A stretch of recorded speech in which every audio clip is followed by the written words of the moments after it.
Synergia Cooperative Institute. And Synergia Cooperative Institute is one of the three sponsoring organizations for this series of 10 lectures entitled Rojava, Resistance, Resilience, and Renewal, Democratic Confederalism, and the Changing Face of Revolution. This is lecture number 10, the last in the series.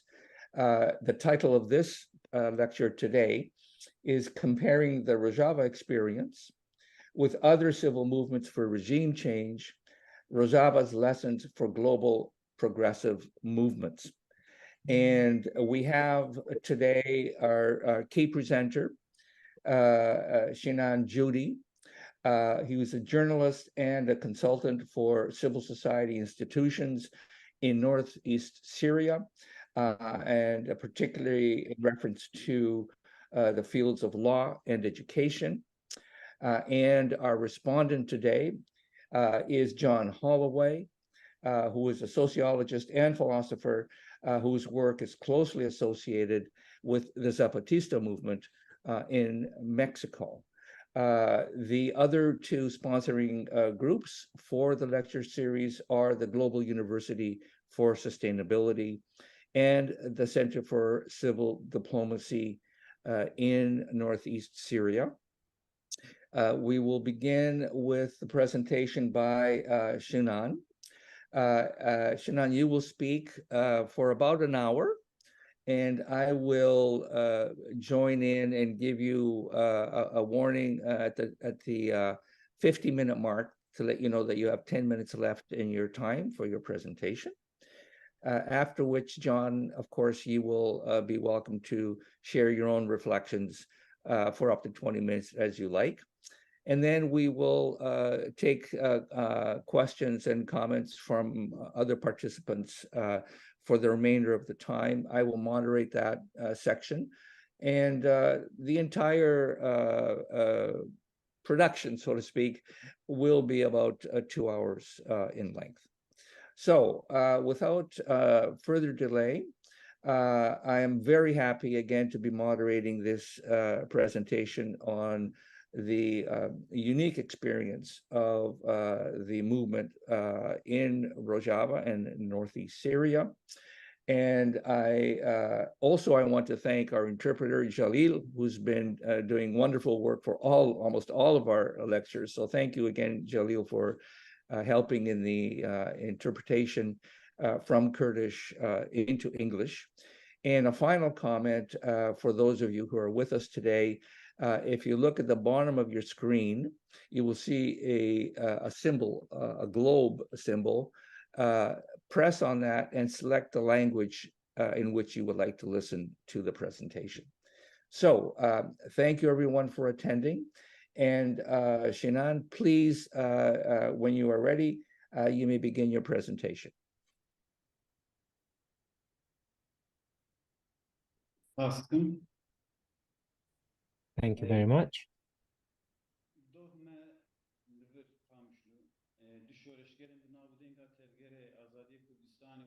Yesterday in Kamishlo, we buried two very famous revolutionaries who have fallen, and we had the cemetery, we have the funeral ceremony for them.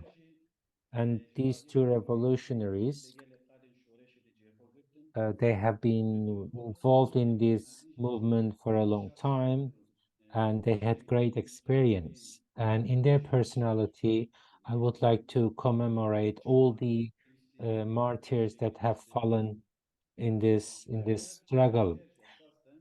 Why am I talking about them? Because the revolutionaries, they sacrificed their entire life for the sake of this revolution.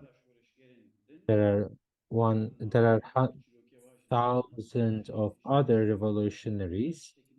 They are all the people, even some of them are nameless. They are ready to sacrifice their life for a better life. So in that sense, we would like to it's important to remember all those revolutionaries And also, I would like to thank you, the organizers, Synergia Co-Institute, CDC, as well as University of Global University of Sustainability. شورش روجاوا از بارم yani ev nizikine seminere dittir gelek Uh, handım serçe bu. I'm sure this is the 10th seminar, and then in previous ones you have handled different parts, different aspects of the revolution. And today I would like to talk about some theoretical foundation of the revolution and what are the main critiques and on the what are the alternatives that have been proposed and how successful they were, and if they have failed, what are the reasons for the failure. I will focus on these points in my speech. Vakidinci zaten yani 5 Also, beraatı bunlar kandın ez varım bir çerçeve hani jiyo tamam and I am sure with this seminar we will complete all the aspects of revolution. teoriya Abdullah Öcalan. This Sperim o this project is based on Mr. Abdullah Öcalan's ideas and the revolution that he led. In this ideology, in his thought, revolution in Rojava is a kind of synthesis of all the revolutions happened all over the world and maybe going a step further. It's the combination of a struggle, universal struggle for freedom. And all the revolutions in the history until today, as Öcalan defines, it is focuses on a ethical community and develops its ideas and thoughts accordingly to practice it and also have a political society. For the we can have some titles for the revolution. We can also talk about the historical perspective. History, it's not repeating itself, but it is not it's a line that go improving. No, history is not about something happened, but it is something that develops with all the heritage and all the experience coming from the history. And all those struggles against capitalist modernity, against capitalism, their experiences and their heritage, we studied them very deeply and also developed our critiques and also adopt their experience into our own religion.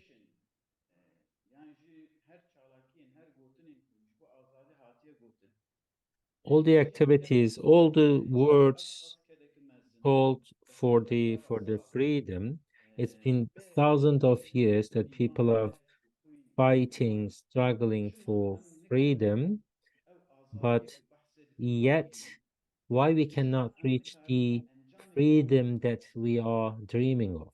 Why we don't get better results? Of course,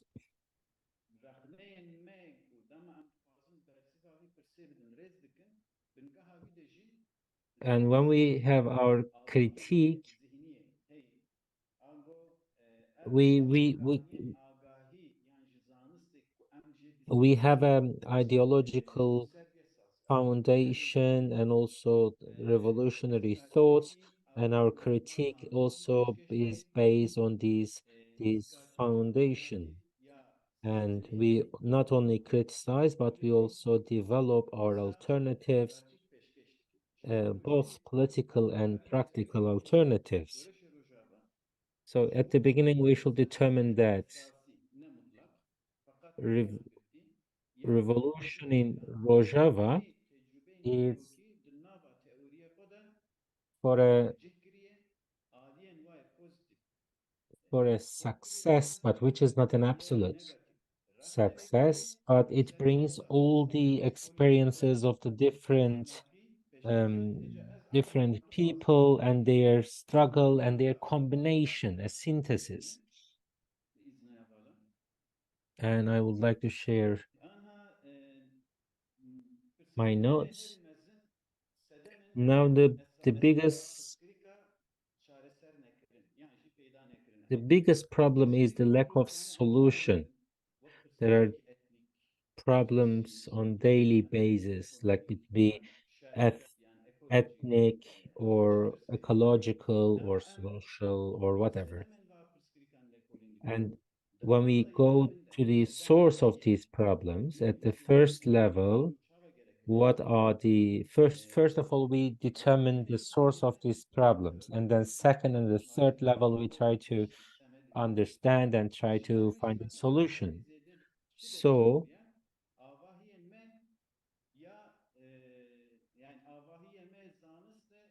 our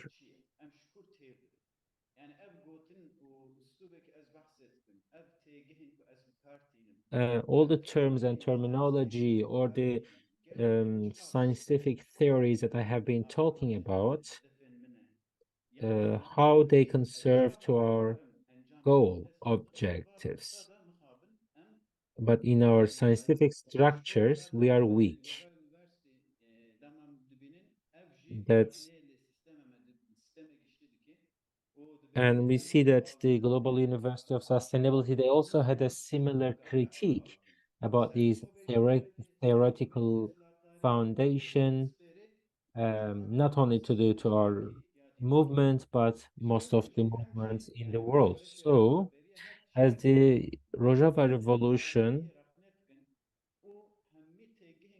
this system of knowledge, and we criticize this knowledge structure, and also we focus on the term and terminology that we use every day. What is a revolution? What is evolution or revolution? Or what are the problematics?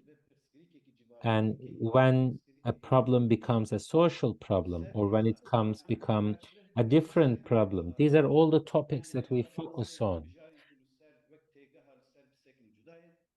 And it is also different if you work in a scientific field and at university or at school, you learn this term and terminology, you talk about some problems.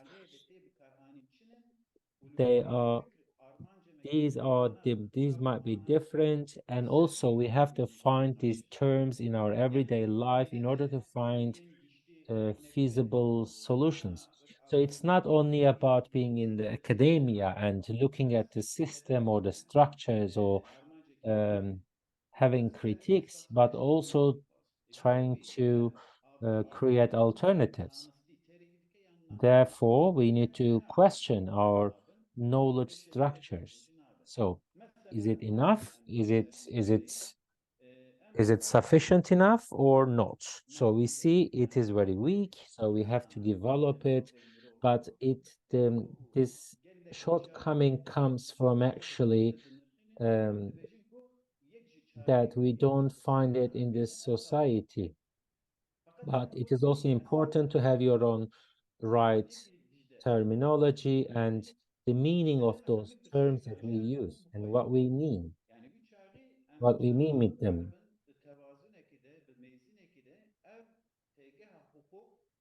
And also law is also a very important field in this part.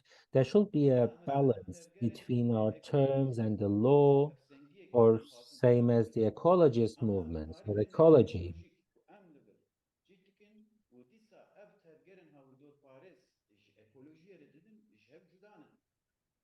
But we see there is a difference between our approach to ecology and also other so-called ecology movements, how they approach the question.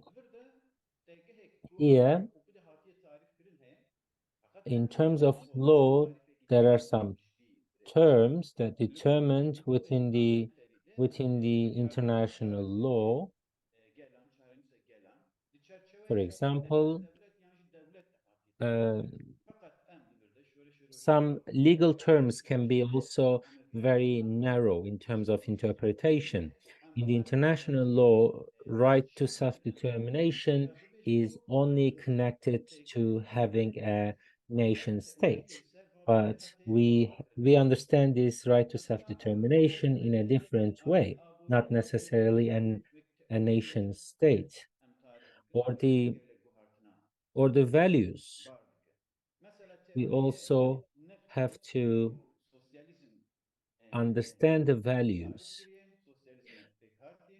For example, values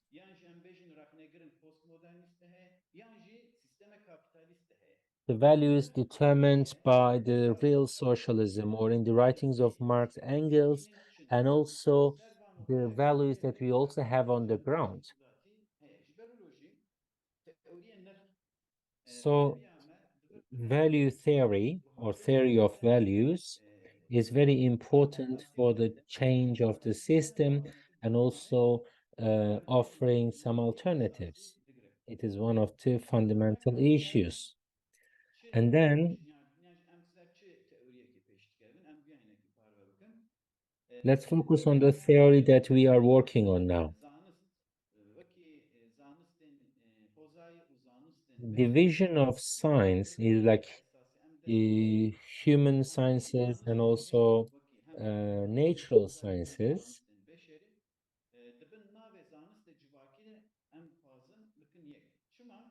We don't want to accept the division, because the natural sciences and the human sciences, they should be social sciences together. We don't disattach them from each other, because the knowledge as a whole can help us to improve.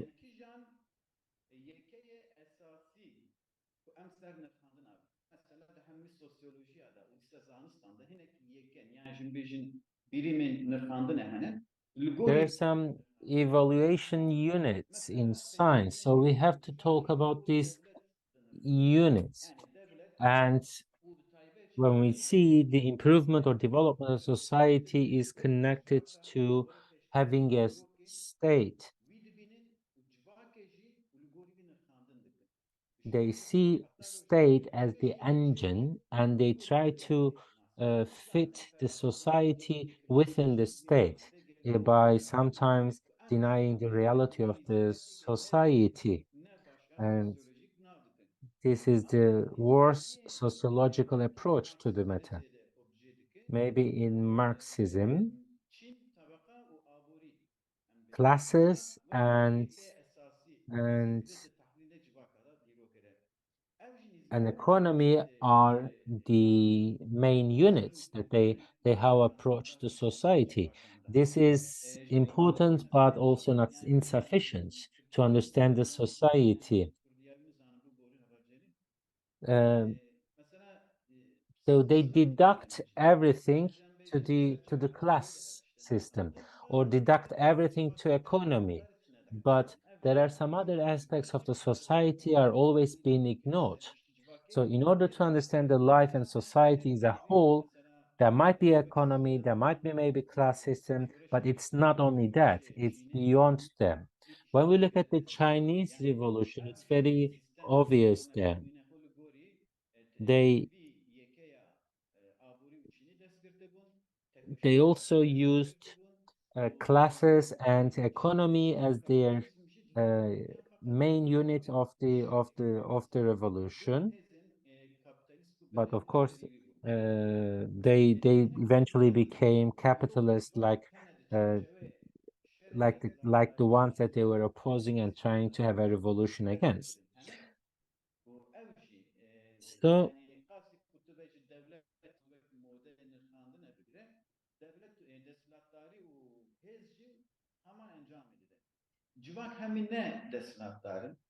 and power relationships are also very important. When we talk about the power, it doesn't mean that the entire society is in charge. It also division between the power and also the society is another problematic area.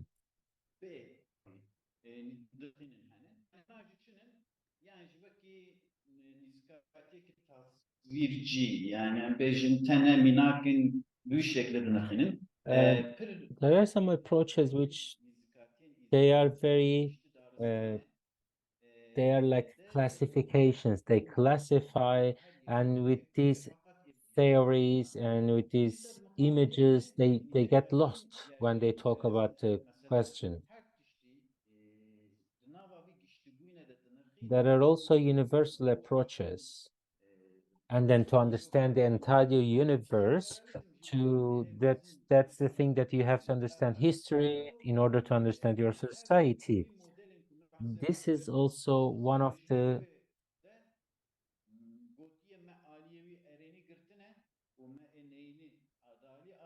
that's the suggestion in every system, even the communists. They talk about this historical heritage and historical um, experience, and they all claim that they get the good parts of this experience and leave the bad ones outside.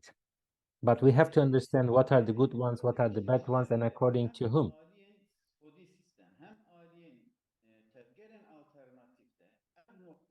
In alternative movements, it is important to understand, and I think we at the Rojava revolution, I think we reached a certain level.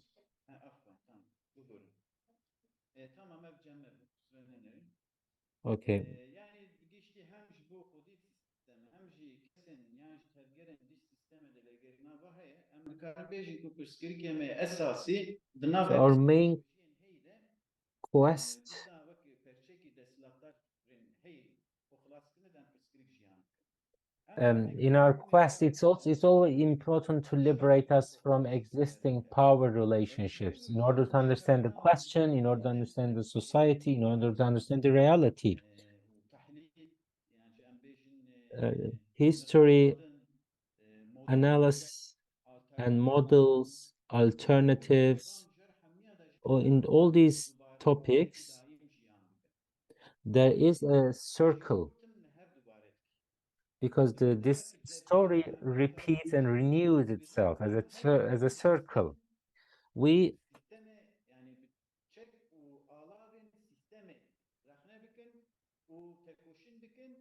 what is this? We always want to criticize system with the tools and opportunities that the system provides us, and then expect a different outcome, different than the system. No, if you use these terms and the tools of the system, your outcome will not be different than the current system.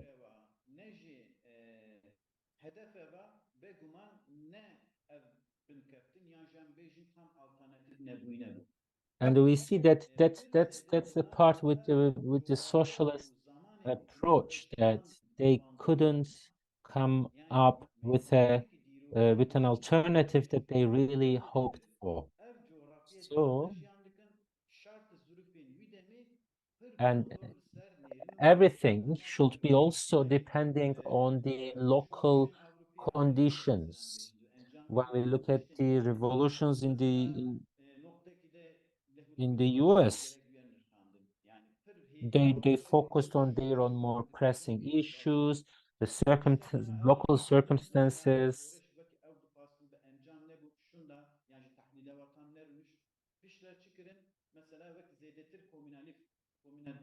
Komünalite çerçevesi ve çerçeve komünalitede çareseriye yarandın. Ama mesela ev tecrübe komüne Paris'i demek Or ki when we look at the French Revolution and the Paris Commune,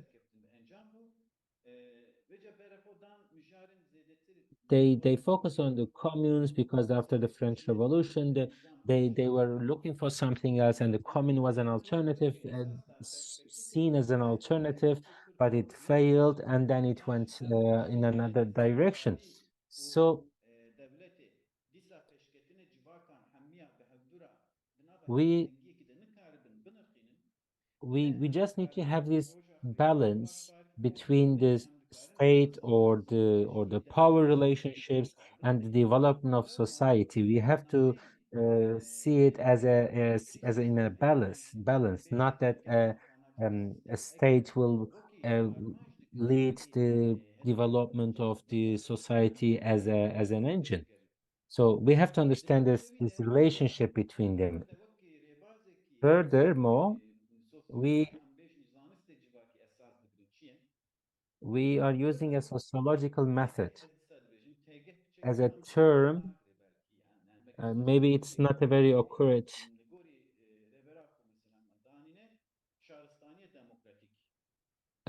It's a term that's set by Öcalan. It's called the democratic civilization. Shall we find it? There were some discussions about finding a better name or more suitable name, but what he means with uh, democratic civilization, we don't see it as a utopia. It has different aspects regarding the past, today, and future. And in order to understand the development of history and the society to see in a more concrete way, we need this method. For example, when we talk about democratic civilization, we see as a sociological alternative. It's a different alternative. It is a different perspective. It is based on the natural society, how the society was at the beginning, based on the founds in the archaeological sites and the historical, and also how the agriculture started, how the husbandry started, how they started founding the villages, how were the relationships within the society. So we understand that the most primitive structure of the society from the beginning, and it helps us to find out how the society changed. So we go back to the beginning of the time that people used to live without a state. Of course, it is also based on the uh, scientific proofs. Archaeology that therefore plays a very important role. And we use these kind of information, these kind of sources to understand the the the the society. Why do we start about democracy with for example from city states in antique Greece? Why do we start with the history with the Sumerians, or history of the religion with Sumerians? These are the written ones, that's true, but there might be a beginning beyond beyond that. There might be a civilization before the establishment or the emerge of the state. That will give us better data about the structure of the social structures back then.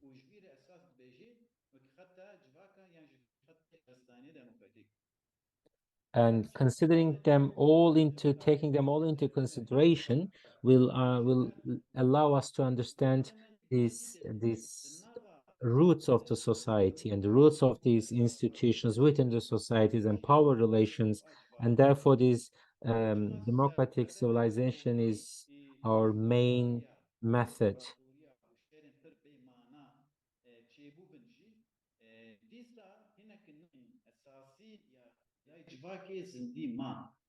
Although there was this very strong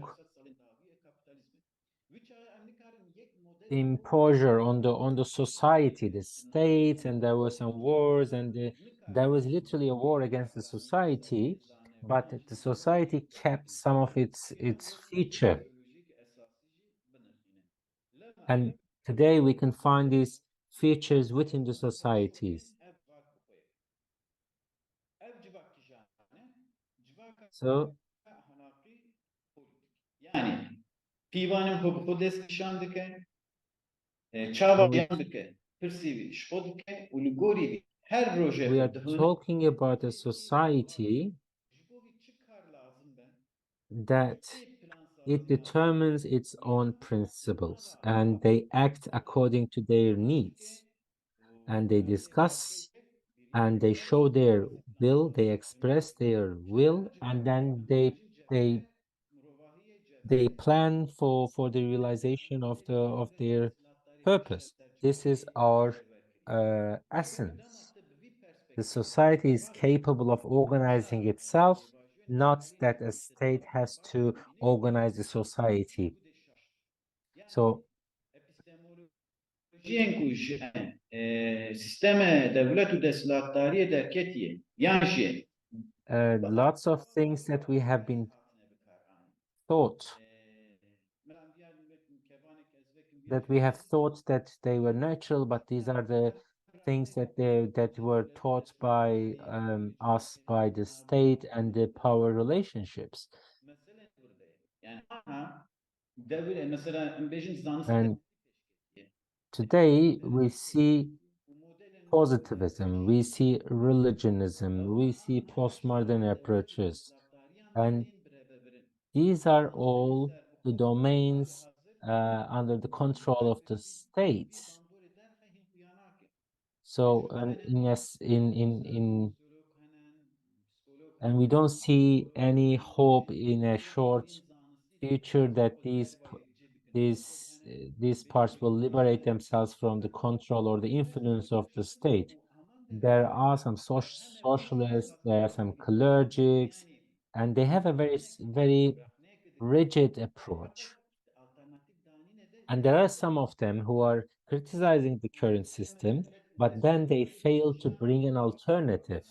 They want to create an alternative within the borders that's determined by the state. They cannot, therefore, bring a real change. So they are in a circle, and the circle was drawn by the state, and these critiques and these dissidents or the ones who are criticizing the system, they are just turning around in the same circle. They cannot break the circle. The point is that our quest is breaking this circle. And this platform that today, I'm sure this will be an occasion for breaking the circle. And this is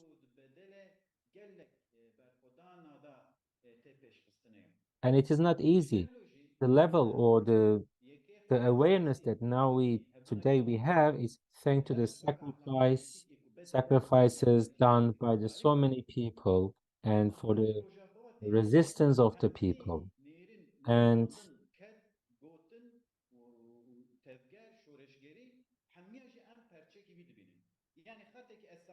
all the discussions going on within the society about the system, we consider them as a part of the ongoing revolution because that is giving the power to the society, and the society will decide and also lead this revolution.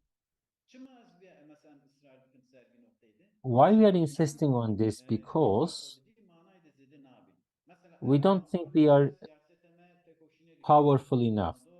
For example, it can be very influential. It can be this approach can influence our relations with the politics, with the others, and with this organizing the society or developing our personalities. It might give it can be very influential.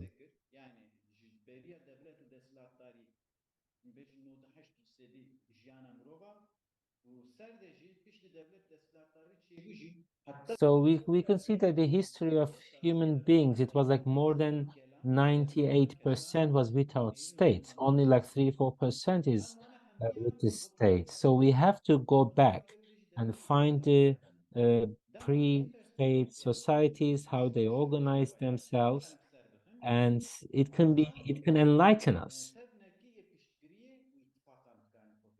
So now today in Rojava, within the scope of the revolution, we are trying to have this social structure and an incredible solidarity among the society. We are not trying to be very pragmatist and try to use the existing structures. No, we are trying to organize the society in a different way.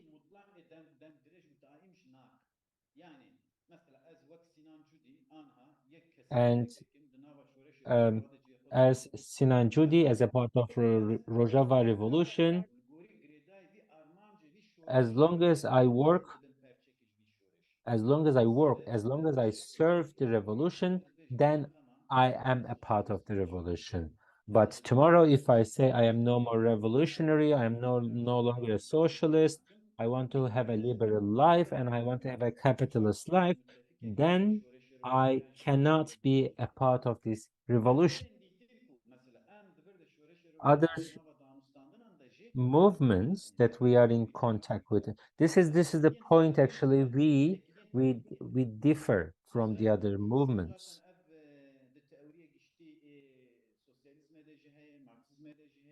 I think there's in socialism, in Marxism, in ecologist, or even the anarchist and also feminist, they have some common uh, politics, but there are also points that they differ from the others.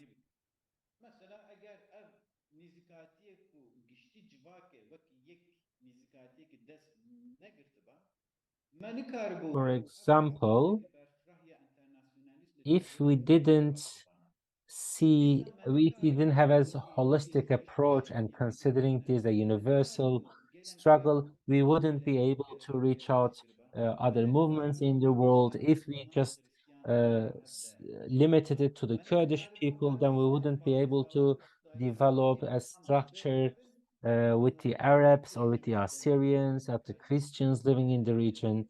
And if it was only a national movement, then we wouldn't be able to get in touch with the others on the basis of anti-patriarchy, for example. So this is all interrelated.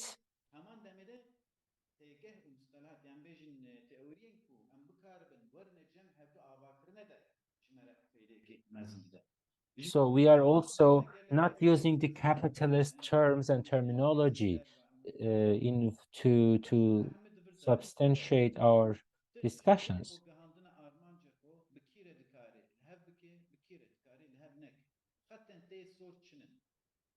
So when you get in relationship with other movements, when you cooperate with the others, then with whom you can cooperate? What are your red lines? So don't misunderstand me. It's not that I'm not talking about this liberal approach. Of course, we will have our red lines.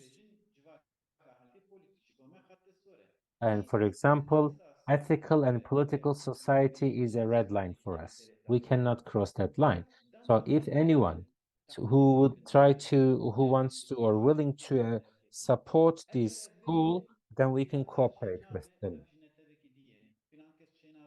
But it is not about you cannot say we cannot cooperate with them because they belong to another ethnic group, or they belong to another ethnic or religion group, or this is not our criteria. Our criteria is that anyone who can promote this revolution can be a part of the revolution. There are ecological movements in North Kurdistan, in Turkey. They wanted to cooperate with Greenpeace, which is allegedly an ecological movement. And the answer, the response from the Greenpeace was that they said, we cannot get involved in politics. But the Kurdish, the forests in Kurdistan are being destroyed by the Turkish army. Aren't they the trees? Aren't they the forest that Greenpeace is actually standing for? So this, and with the climate change and everything that we need to work all together, right, in the face of this climate change and its effects. But these liberal organizations, They do not want to cooperate with us or with the Kurdish movements just because they are Kurds, and their excuse is that we don't want to get into politics. So, and the international legal system or legal rules that we have in the world, we suffered a lot. We understood them, we saw them, and now we also have our own red lines. So exclusion, stigma is a red line for us. We will never exclude anyone.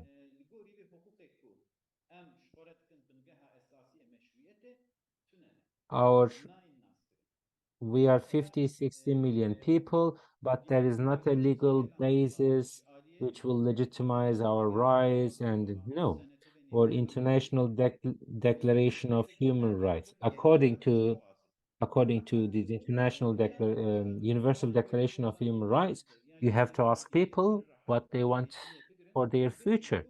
But no, 100 years ago, they sat down and they signed Lausanne Treaty, and nobody asked Kurds what they really wanted. But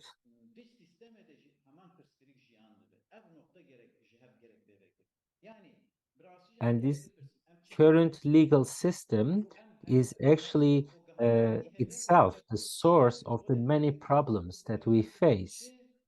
What we need to change, and also what should be the criteria for me to cooperate with the other movements. In that sense, I think we have enough experience, we have the expertise, and thanks to this expertise that we are moving further. And why is that? Because we know the current legal system, international law, therefore we don't actually pay much attention to the diplomacy on the state level. Our diplomacy is on the people's level. We have the popular diplomacy then instead of this formal state diplomacy. This diplomacy will also provide a more connection between different groups, and eventually will lead the democratic confederalism. In its basis, we have humanism, but there is a general principle. It says the societies are societies everywhere.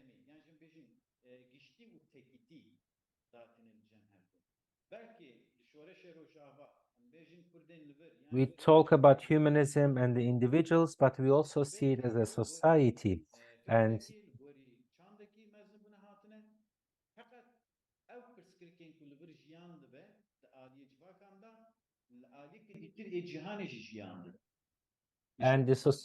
we live in, for example, we live in a society in Rojava, and the social problems might occur, and these problems are not only related to Rojava. It might occur in a different part of the world, in a different society. So the problems that we have in our societies are not that different. But what we can do, we can bring people who are suffering from these very similar social problems and create solidarity and bring them together, and then we get unified and we can create an alternative model.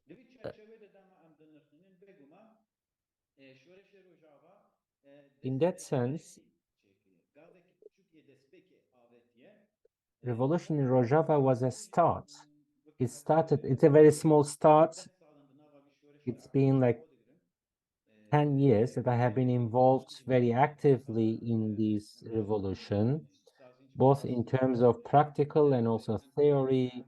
I was part of the trainings, education, or I work in the civil society organizations.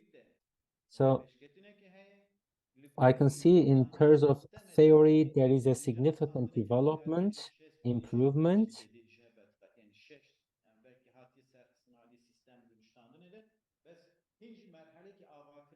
But we can say maybe 60% we have been successful, but for the rest, it still needs some developments. There is room for improvement. In terms of theory, I think we clarify it. It's very clear, but bringing it to the life, realizing this theory, it will take time. This It's been thousands of years. Our geography, our landscape has been the center of these politics of the hegemonical powers. So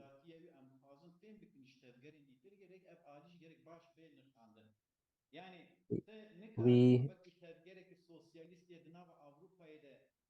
So this is we have always been the center of the conflict of hegemonical powers. So when you talk about a socialist movement in Europe and as the movement in Rojava, they cannot be very similar. Or look at the socialism in China or Vietnam or in Russia and socialism in or revolution in Rojava, they are not very similar. We have different circumstances.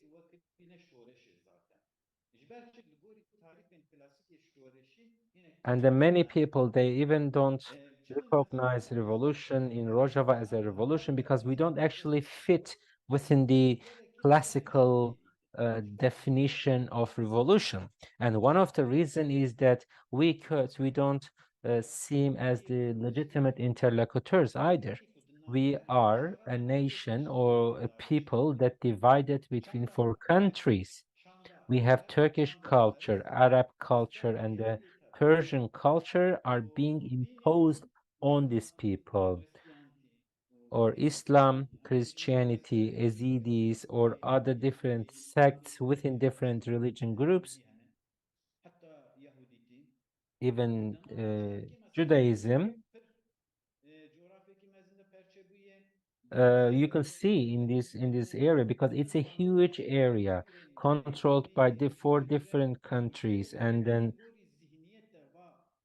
there is a diversity in terms of ethnicities and religion and language.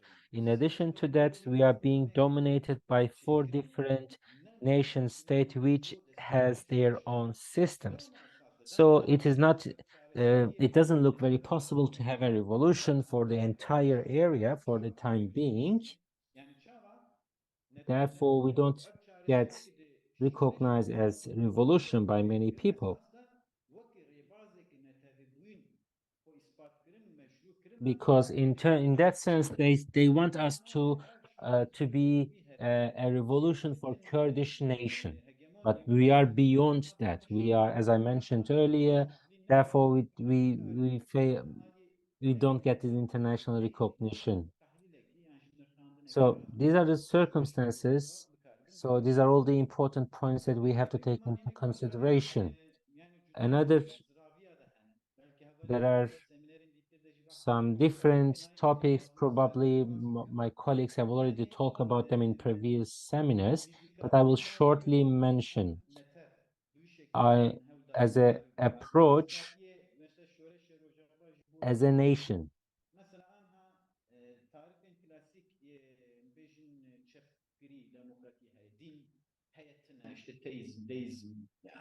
When we look at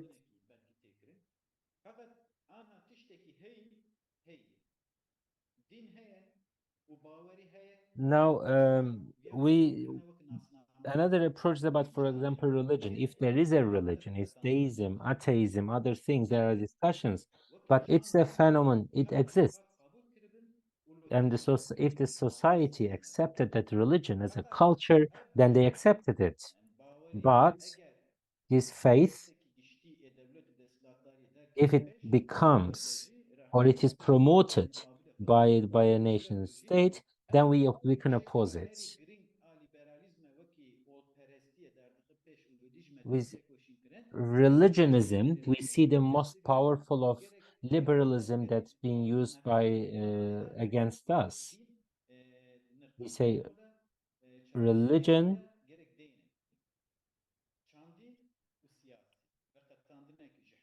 religion that should be considered as a cultural element, but not a political element. And nationalism, we we overcome we overcame the nationalism because we saw that international the great wars in the world, and nationalism played a significant role. And nationalism always brings this war and war politics. So we criticize that, and then we have beyond, we have a this thing beyond this nationalism. We accept the existence of the nations, peoples, but we don't accept any politics against another ethnic group or another nation. Another one is positivism.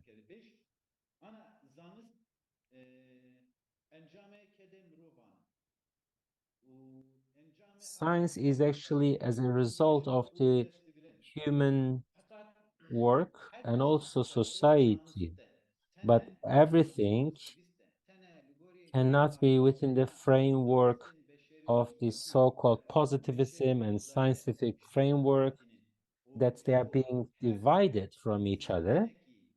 And for every discipline, they have dozens of different sub-disciplines are being created, and then trying to define the truth. It's a wrong approach. At the university, at the academies, this is another topic that we criticize. Some of our friends probably have professors, lecturers, or students or researchers, but how you can become a doctor, you go to study, you get a certificate and diploma. We also criticize the academic world. Like a diploma cannot be a criteria for science. I think it is also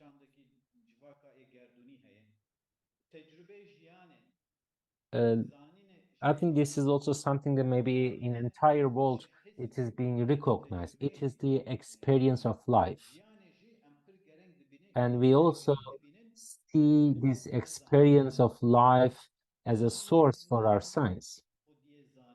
University do not own all the science or the knowledge, or university is not a precondition for science.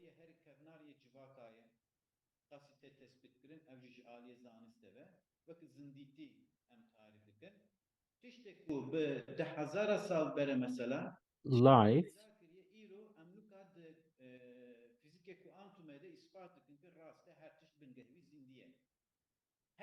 and there are things that 1,000 years ago some people discovered some physics rules, and then it's been 1,000 years later we study at university to prove that theory. But it shows us that those people who didn't have universities back then can also understand the universe. They can.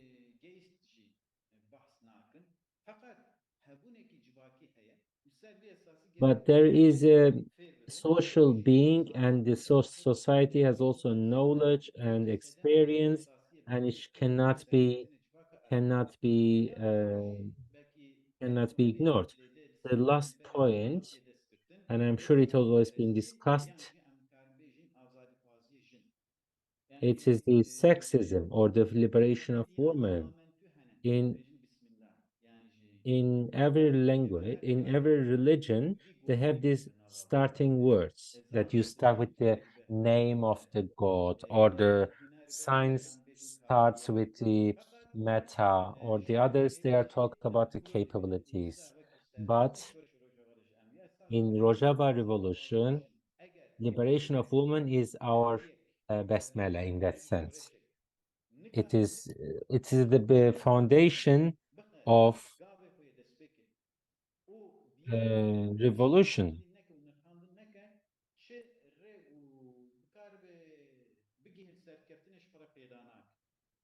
And without the liberation of women, we will not be able to reach our goals, and this revolution will not be successful, because we are criticizing the society in terms of the approach to the women, and we are also criticizing many other feminist movements. They have a very liberal approach, and they are just moving within the scope of the liberal notion of freedom. So John appeared on Sinan, the screen. you have I 10 think minutes. 10 minutes. Aha, tamam. سر ساعت بتقول باكي as you said an hour, so I thought maybe okay. Okay, good. Yani belki mesela ana her çar mezhebin yani beşin So şartın bu iş liberalizm for tarih dikin çar şartın bir esası. these are the four Em main her branches that we differ from the Rojava liberalist mesela approach. dikarim beşin. Another thing, Çıfar dıvır da heye yani beşin şoreşe Rojava muruk çiminak dikarice bistine. and the lessons that we can learn from Rojava Revolution. Yani Now I would like to talk about something sosyolojiye ki çava heylidir. universal. When we look at the sociology here, Digere. Cevherin livir henen pir kevnarin. and the knowledge,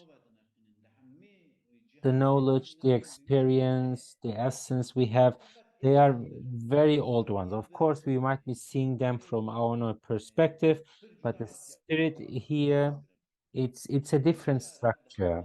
Many times, within us mm, within one personality, you can see also the contradictions. And on the other hand, when we talk about revolution, it's also a fight for survival, because we are always constantly under attack, and every day is a survival.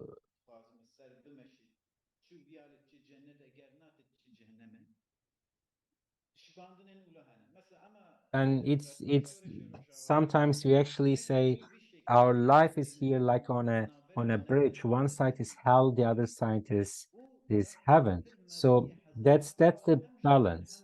But this is not something new. This has been going on for thousands of years. And I'm sure many social movements, they have similar problems about understanding the truth within the society. We have conflicts, we are surrounded, we are under heavy embargo, and we are being, in terms of diplomacy, we have problems in the international arena, international system, we are not recognized, and our existence is not accepted by the Kurdish of the Kurdish people. Sometimes we are just being used as a matter of negotiations between big powers. Of course, these are all the negative things, but despite all these negative things, we are still resisting. But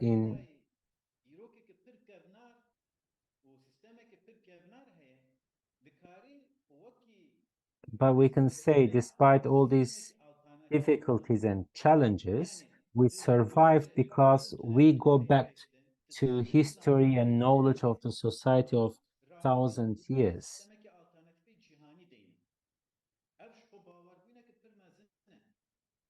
And that's why we are daring to say that we are creating a system for the entire universe, universal system. And this faith in ourselves is one of the points that makes it possible to survive despite all these challenges.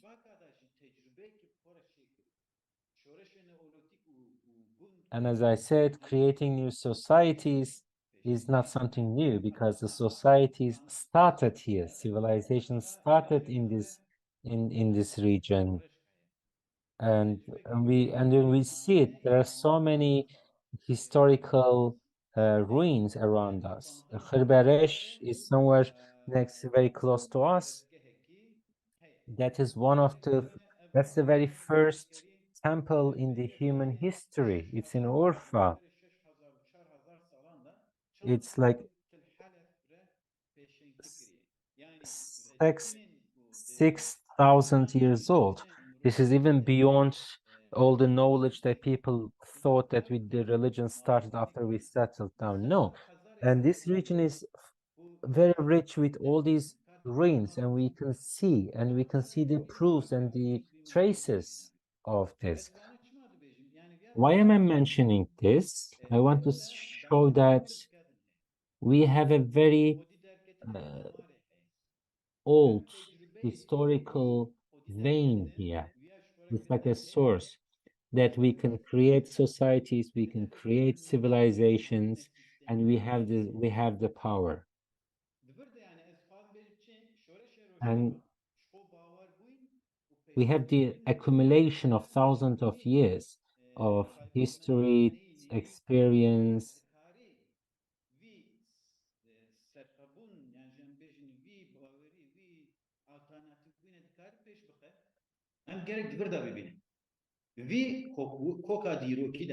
So we say, if you want to have this alternative create, then if you want a true alternative, then we can go back to the historical roots, not an alternative according to the current system. Then it will not be a real change. So revolution means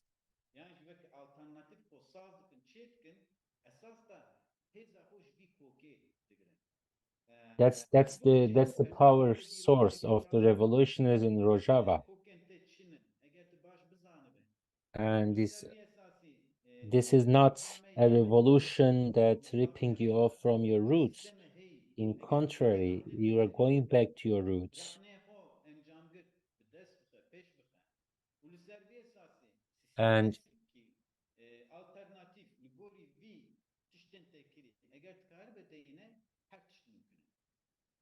if you understand, if the source of the problems, if you can develop some alternatives and you can realize those alternatives, then you can do everything. This is what we are doing in Rojava.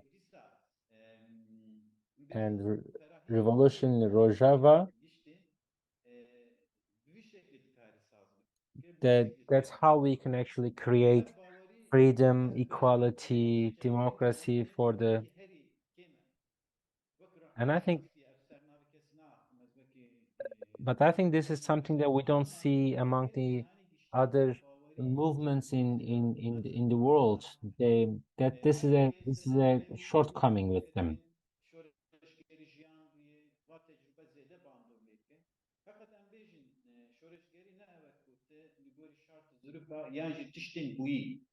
Revolutionary is not something that you can actually evaluate the current events and find a solution or alternative.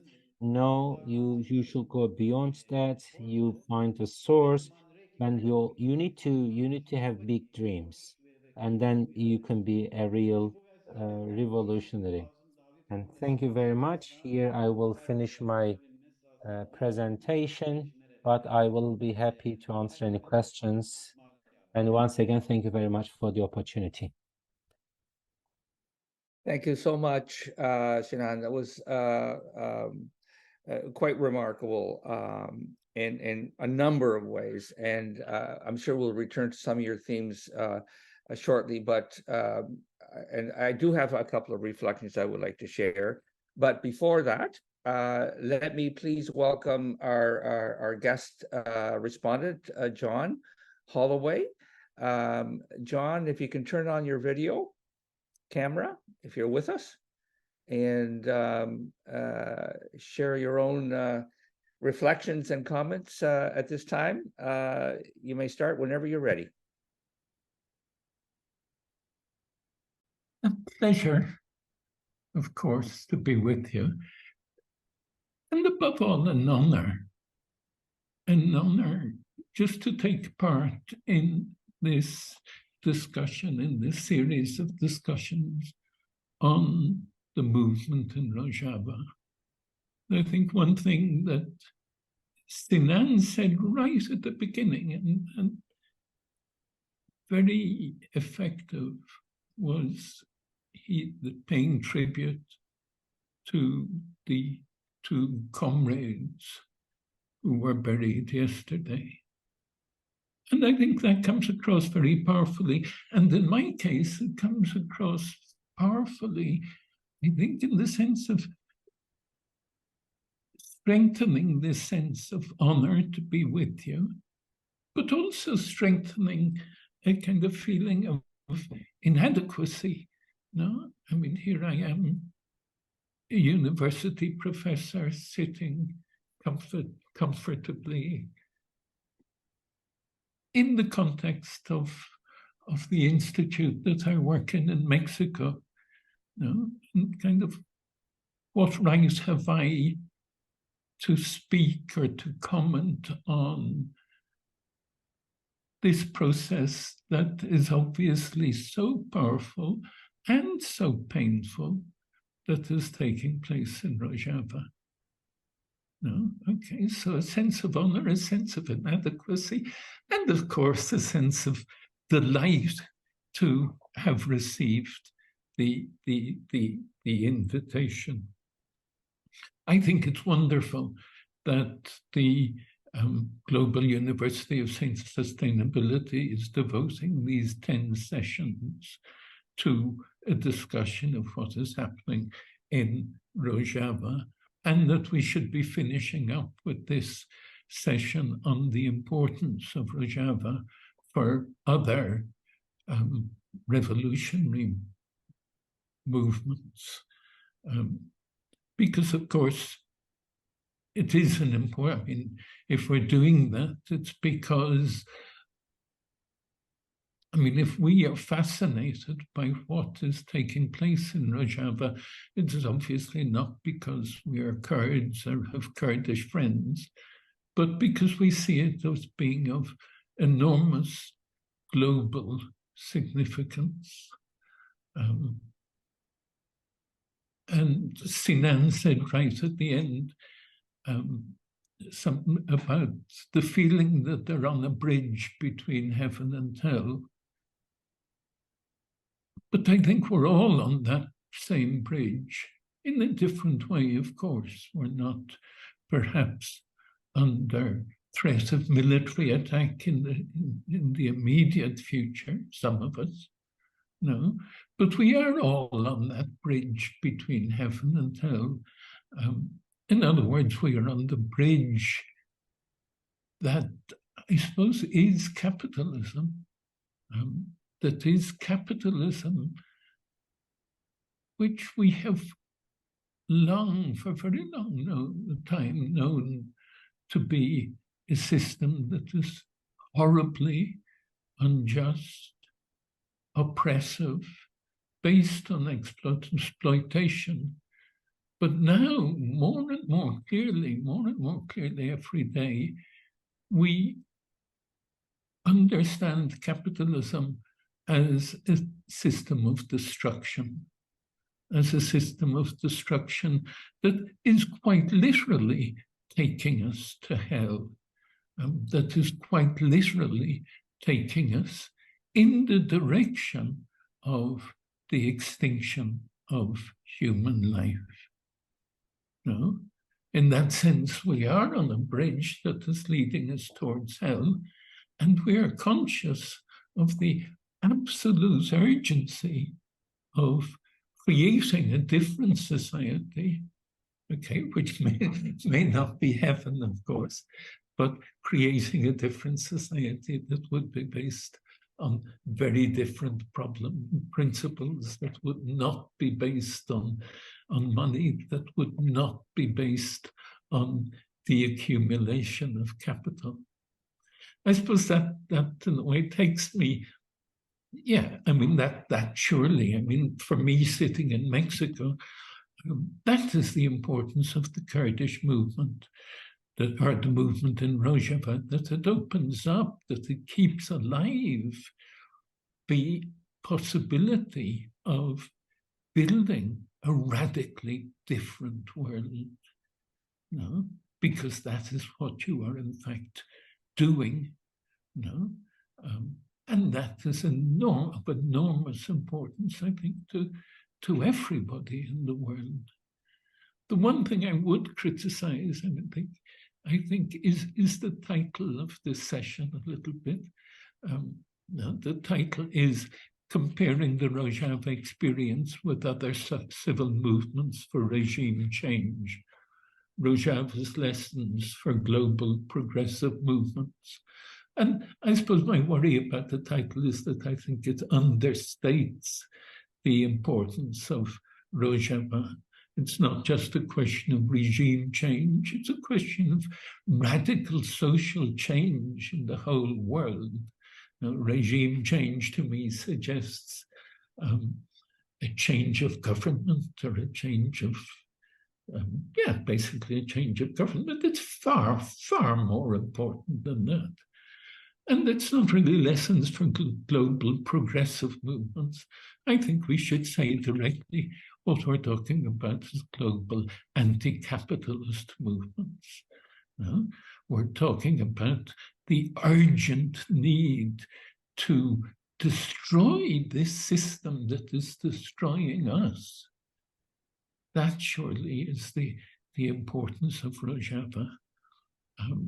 So I kind of was thinking about a change in the title here to comparing the Rojava experience with other movements for radical social change, Rojava's Lessons for Global Anti-Capitalist Movements.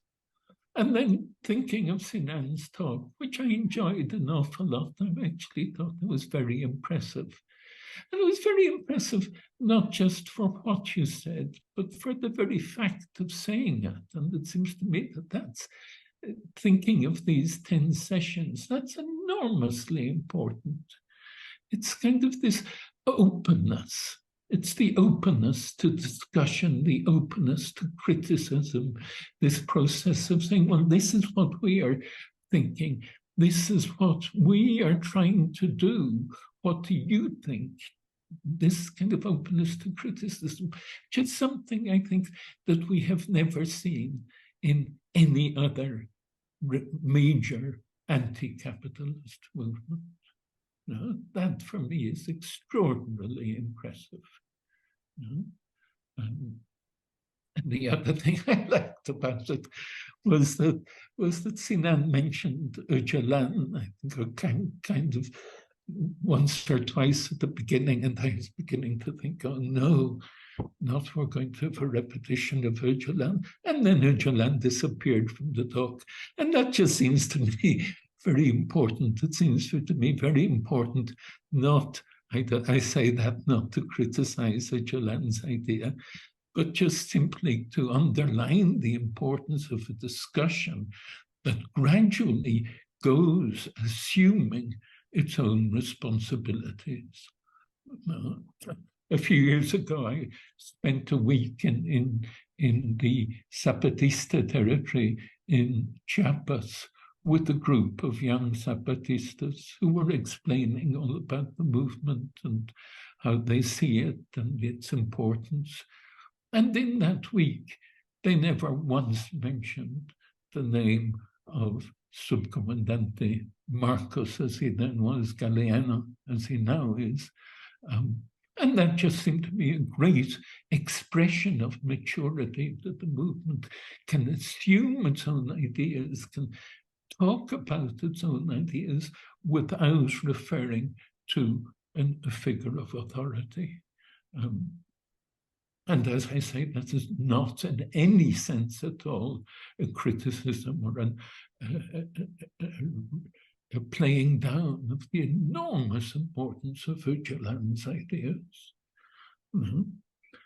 What is the contribution then to what can we learn? What does Rojava teach us for global anti-capitalist movements? Well, the obvious thing, the important thing is the rejection of the state, the rejection of the idea that revolutionary change should take place through a conquest of state power, the rejection of the state as a form of social organization.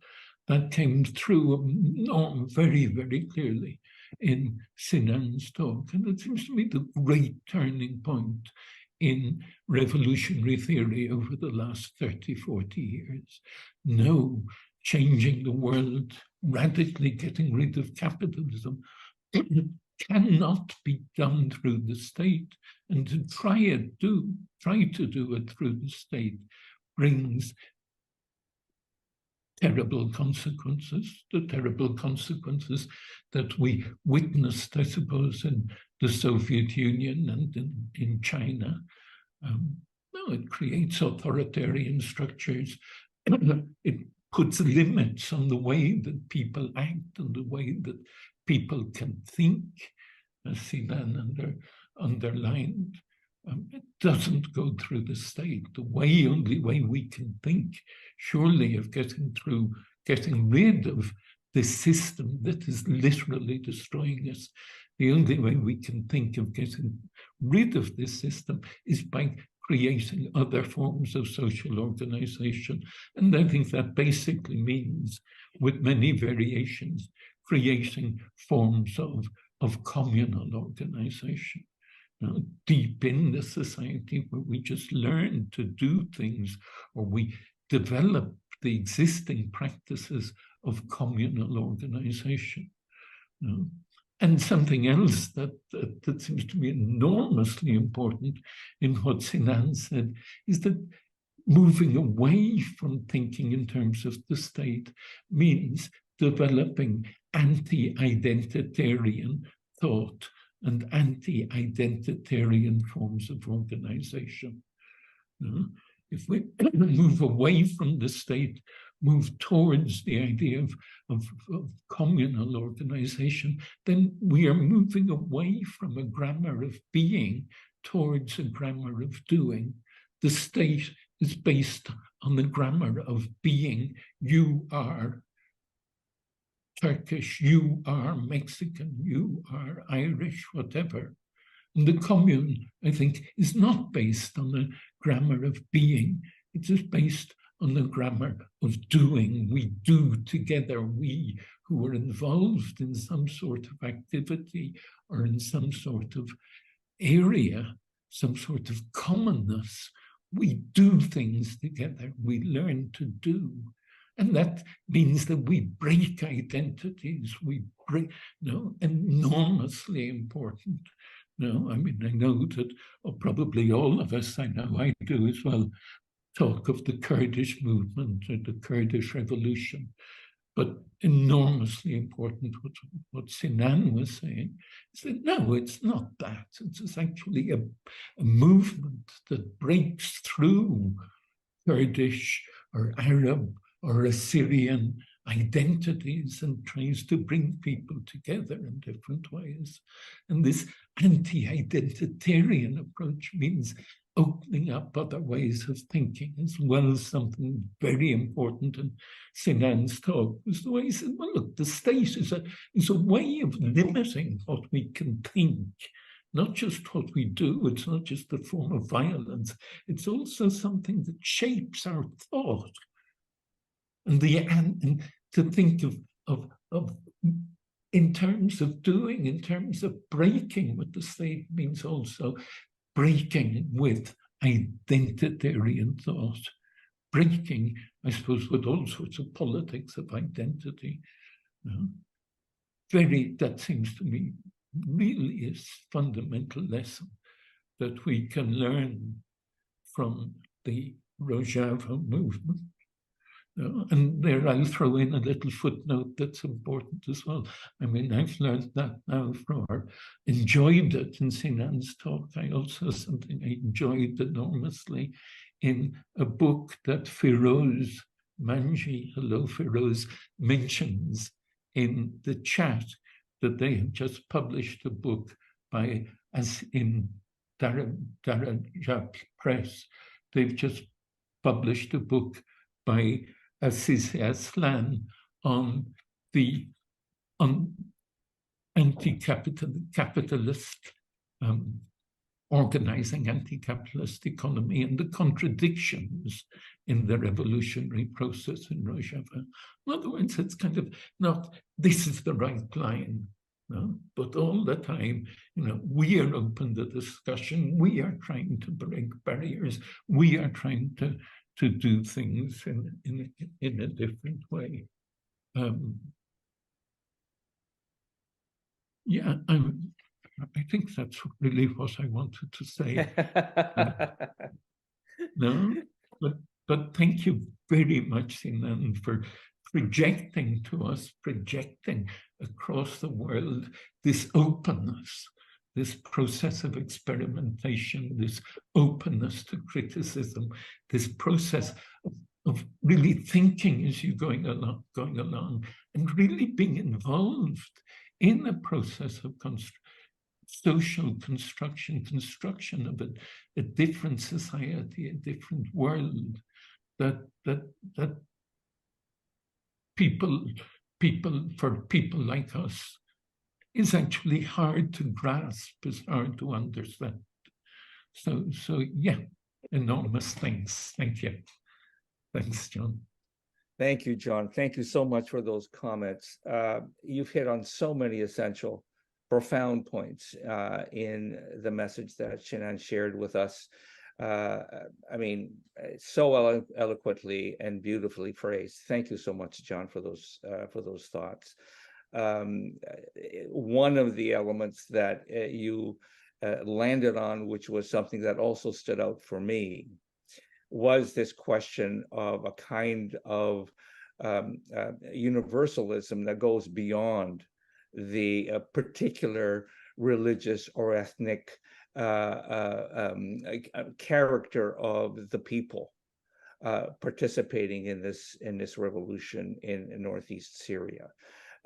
Sinan mentioned that this transcending of ethnic or religious or cultural distinctions that was characteristic of this revolution was what made it different from so many other movements, both historical and current, and almost belied its being called a revolution. Because it did not share those identitarian qualities that you referred to. And it occurred to me that it was precisely because of that transcendence, precisely because it moved beyond those national, ethnic, cultural, and religious boundaries, and even territorial boundaries, that makes it the revolution that it is. That makes it the revolution that has the most to teach us in these times. And so it is precisely this anti-identitarian quality of it that makes it revolutionary, even in relation to other existing revolutionary movements. So enormously important, this distinction. And of course, the focus on a civil revolution, on a revolution of how people relate to each other in community, on the sovereignty of civil society, and the reorganization of political power within a frame of community and the civil idea of community, not the nation-state idea of community. The other sort of touchstone for what characterizes Rojava and its importance, I think, to us. Anyway, thank you so much, John, for those reflections, and Sinan, thank you too for sharing your message with us. I would like to invite people now to share any questions or comments that they would like to pose either to John or to Sinan, and I will do my best to try and moderate them. If you have a question, please write it down, include it in the chat bubble at the bottom of the screen. As we wait for any questions that people may pose, let me ask Sinan if he would like now to respond to any of the points that John, you made in your remarks.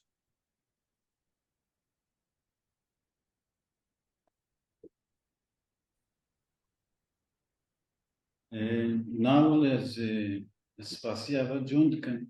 And thank you very much, John. There is only one point maybe I can mention. The things that we learn or in the scientific methods, citation is very important. So when you use someone else's idea, you have to cite the person. So as we are aiming at an ethical society, we have to share the original author of that idea. So when we are talking about leader Öcalan, that's why we are talking about his name. This is not something that compulsory, but this is the scientific method that we try to use. Otherwise, my personal ideas, my personal feelings are different. That's why we mention his. That's why we find it necessary to repeat his name. But the other things and another critique, and I agree with you, and thank you very much. And it was very important for us to hear your voice and your ideas, and I'm very happy to see you. Thank you, Sinan. I do have a couple of questions that have appeared in our chat. The first is from Sarah Glynn, and she writes, "I was wondering, please, if you could describe with examples the dialectical process of the revolution, how experience has impacted and further developed the theory." That's the first question. And a second question from Christian Stahlberg is, how much sharing of information is taking place between the Democratic Can you repeat the first question, please? Yes, I was wondering if you could describe with examples the dialectical process of the revolution, how experience has impacted on and further developed the theory.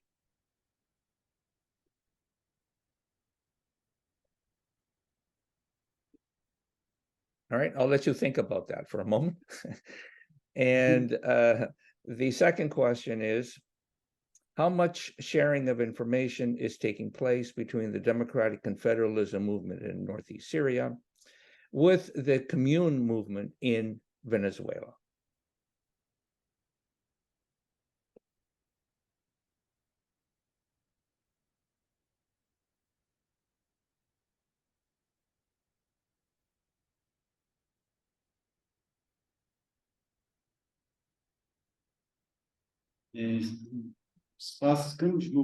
Thank you for the questions.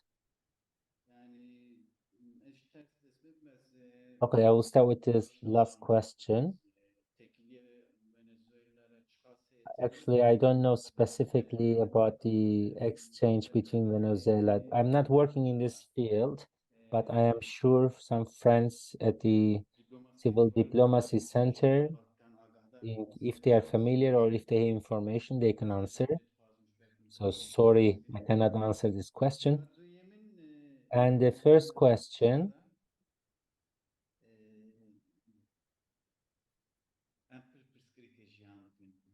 we face too many challenges, lots of challenges. There's different reasons. The theory and the practice, the difference. That's what I wanted to mention.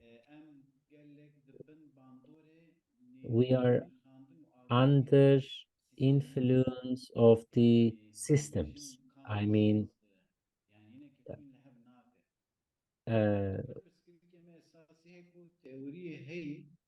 because we are always our ideas in the society, we are under very strong influence of the state system, capitalist system, and everything. And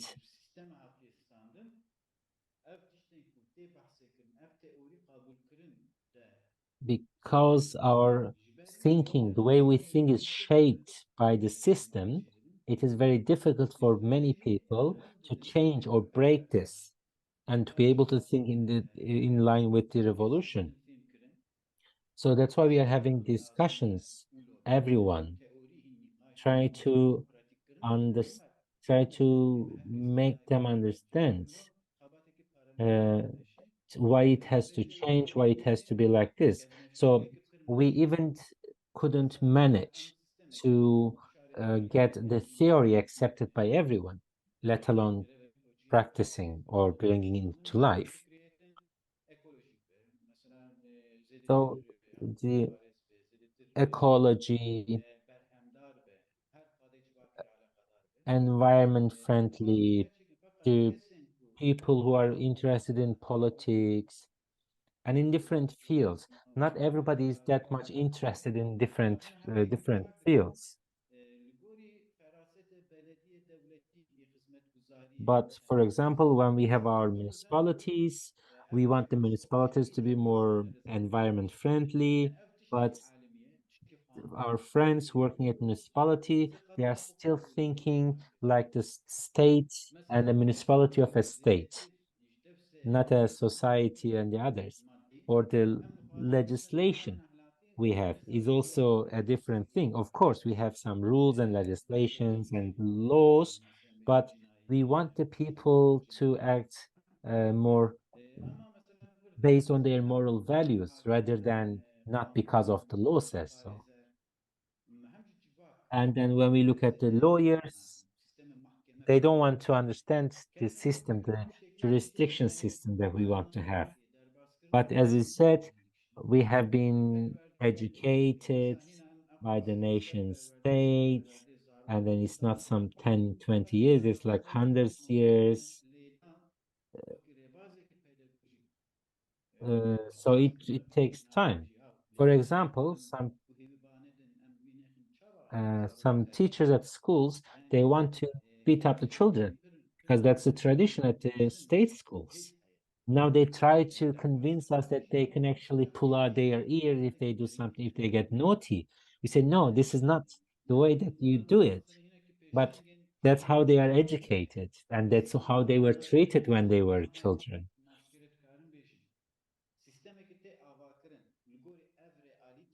Of course, we have education, training.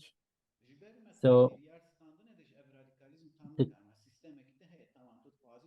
the question is, do you want to change the society according to the way that it might, or you really want to change and you take radical steps? That's the problem, that's the place that we face problems.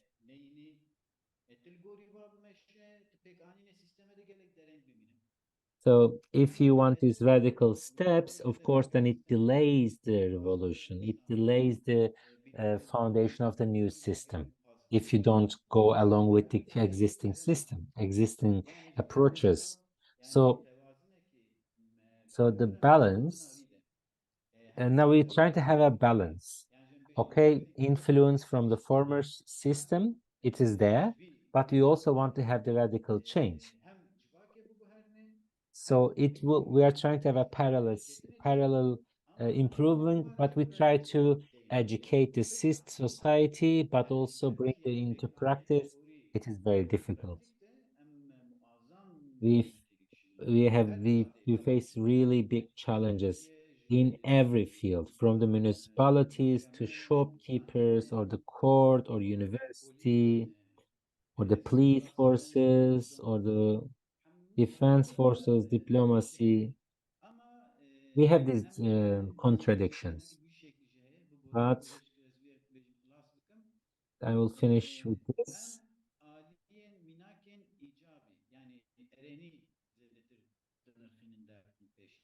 We always want to have this.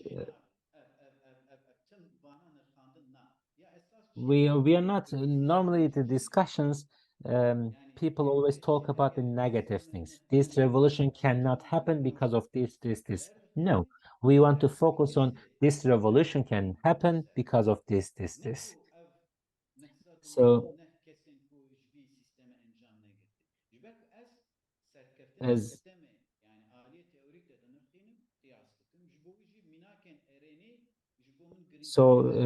positive examples that's where I focus. There might be 99 negative examples, but I focus on one example that is positive. All right. Thank you so much for that. I want to just recognize something in what you said just now, Sinan.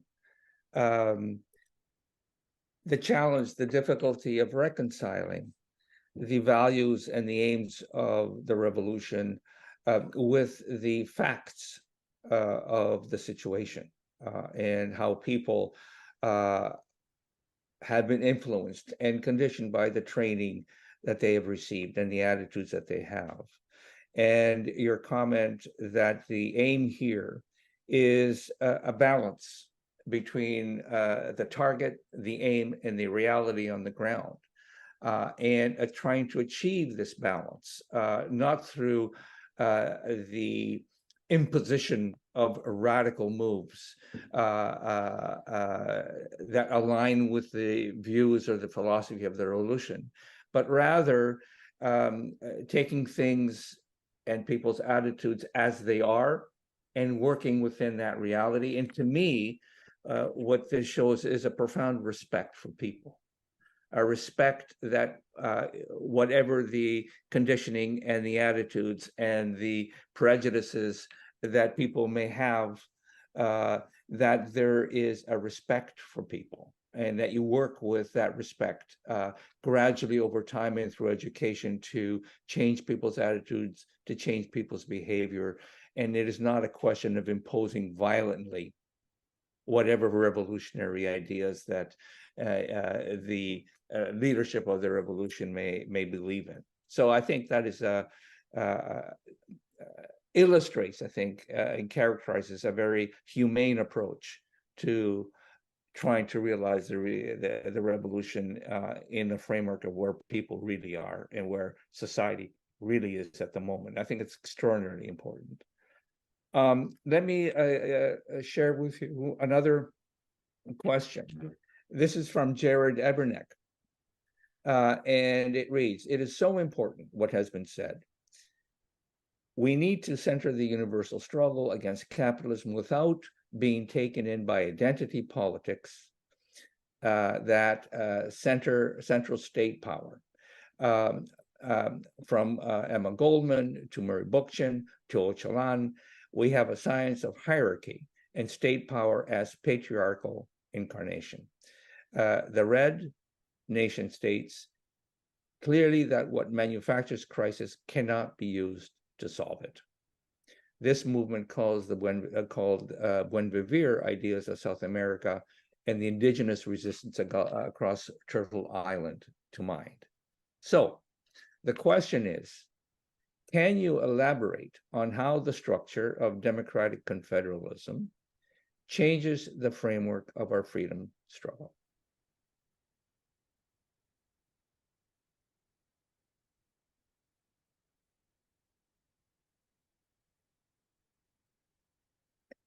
John, may I also put that question to you as well once Sinan answers?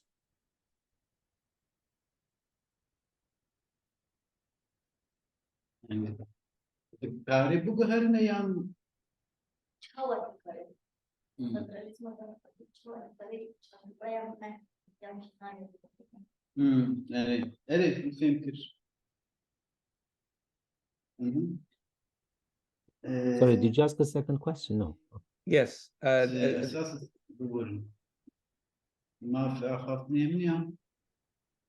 you want to ask a second question, or No, I was trying to... That's it. That's it. That was the question. There is another question, but In fact,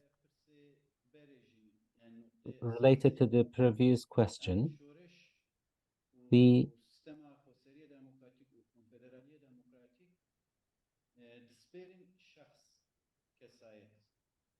base the revolution and the autonomous administration on the personalities, free personalities. Our main goal is creating this free people, free person. And a free person can also involve in the common system and run democratic politics and also promote liberation of women.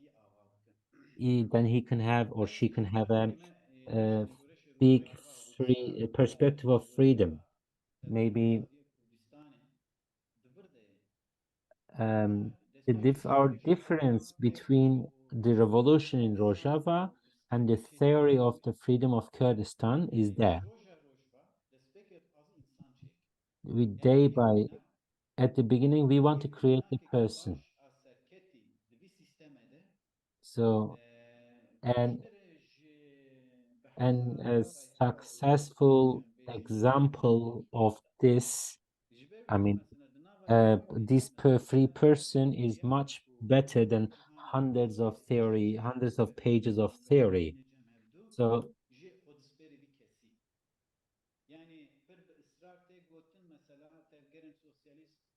and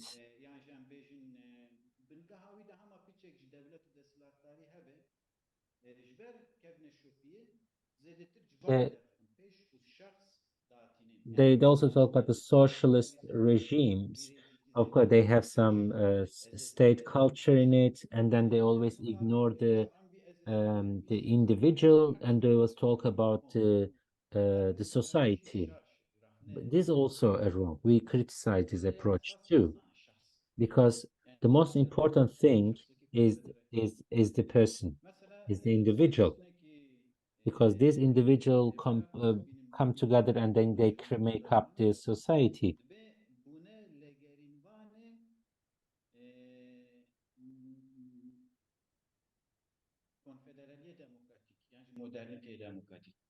So every person is, and we always ask the question, Öcalan says that you have to be a searcher for the democratic confederalism. So it all goes back to one person, because everything, because when you say why,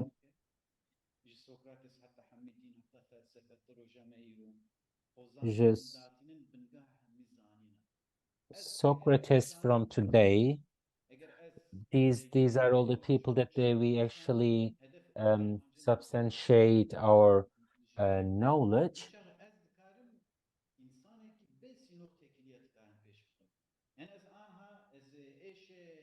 And if we have these free persons who are open and interested and political and moral, then we can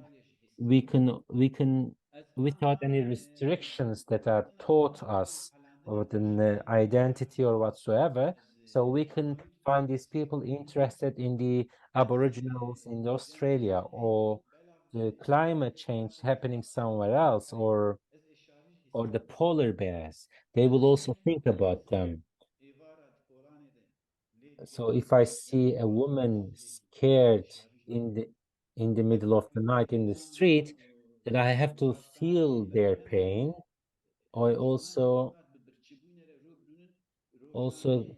think about the people who are starving, and then people who cannot even make enough money to feed their children. Or I see, or a mother who is concerned how she can raise her child with moral values. So they are all these things, they all come back to the individuals. These are all,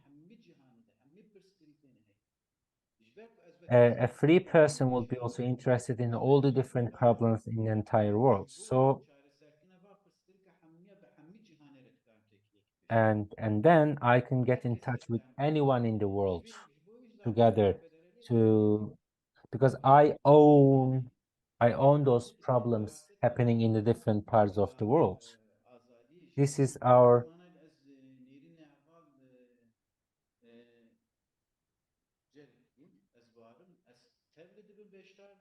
and in that sense, I agree, John, the way that he said,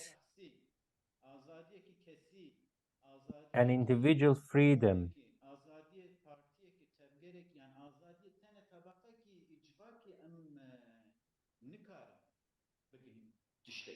but if we cannot have a revolution if you only want to have the freedom of a class or freedom of one ethnic group, or no, we have to be universal freedom for everyone.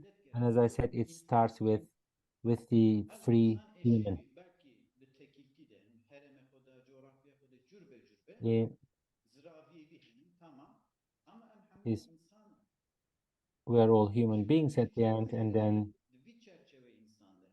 Yani evci we vege need this dostane kind of free gerek thinking, ekolojiye open, dıvıra interested hem people that they will understand themselves even better, and then they will be open to the others, and then try to help everyone and own all the problems in the world as if they are his or her own problems.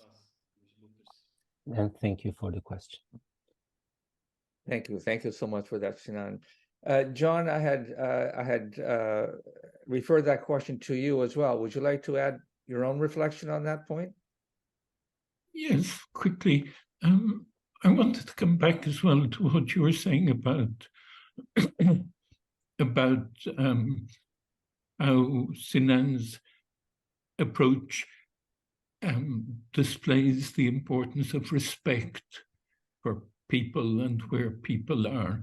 I think that's very close to the Zapatista notion of dignity.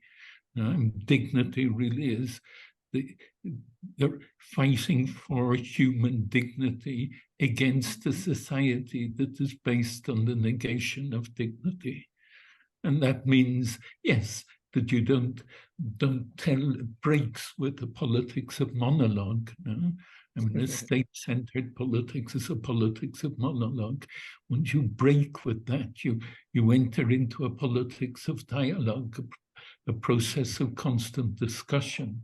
And the great Zapatista slogan, preguntando caminamos, asking we walk. You move forward by asking. And of course, that's going to take more time. They also have another lovely saying, we walk, we do not run, because we are going a long way. No, and it seems to me that is also very present in the Rojava experience. Yeah, and that of course has to do with the whole question of freedom and how we think about freedom as an individual and social process, as the creation of a world that is not based on the negation of freedom that the existence of capitalism implies. No? Yeah, no, that's really what I wanted to. Wonderful, say. wonderful. Thank you so much for that, John. We are nearing the end of our time. So I would like to add just a final reflection. First, to thank you, Sinan, wholeheartedly for the work you do, yourself and your colleagues, Nushan, who's in there somewhere, I believe, and her colleagues at the Center for Civil Diplomacy for having taken such effort to organize your presentations in a very difficult situation, and to take part in this series. It's been a remarkable collaboration with all of you, and I thank you, from the bottom of my heart for allowing us to dialogue with you on the work that you are doing. John, thank you also for taking part and sharing your own reflections, also connected to your own experience and work within the Zapatista movement in Mexico. Your thoughts have been extraordinarily sensitive and responsive to the themes that Sinan introduced to us in this talk. This is the last in our dialogue series. It's been such a profound experience and a privilege for me to have taken part in this and to be moderating these lectures. So I want to thank the Global University for Sustainability, that invited me to help to organize and moderate this series. It's been an honor and a privilege to do so. So thank you, Jade and Kinchin and all of my good friends at the Global University for Sustainability for inviting me to take this role. It's been an honor and a pleasure. The third co-sponsor of the series is Synergia Cooperative Institute, which I'm a co-founder and a member. And so I was very happy to bring whatever little support we could to help make this series happen. So we are at the end of our dialogue series. I hope it's been of value to all those people from all around the world that participated in this. It's been a rich, varied, deep, and challenging discussion on so many levels, on so many fronts, around so many issues. And I thank all of you for having made it possible.